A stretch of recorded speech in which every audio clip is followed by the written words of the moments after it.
Good morning, જય માતાજી. વાગી ગયા છે 6:30. પછી મૂકી દીધું શાક અને એક ગેસે ચા. પછી કરી દીધા સૂર્ય દાદાના દર્શન. વાગી ગયા 7:30 ને પછી અમે બેસી ગયા નાસ્તો કરવા. પછી ફ્રેશ થઈને મૂકી દીધી મેં ખીર. પછી મેં સવારમાં ફૂલ છોડને પાઈ દીધા પાણી. પછી મેં લઈ લીધું મરચું ખાંડવા. પછી મેં લઈ લીધું મારું ડાયમંડ વર્ક. થઈ ગયા 5 અને પછી મેં મૂકી દીધું આખા રીંગણા બટેકાનું શાક ને સાથે મરચાં પણ સંભાળી લીધા. હાલો મિત્રો, ઠંડુ તરબૂચ ખાવા.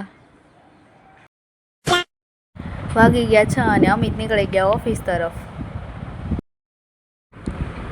આજે છે ચોથું નોરતું અને મારા સાસુ કરી રહ્યા છે દિયાબત્તી. વાગી ગયા છે 8:15 ને હાલો મિત્રો જમવા. અમારો વિડીયો લાઈક કરો, કોમેન્ટ કરો અને સબસ્ક્રાઈબ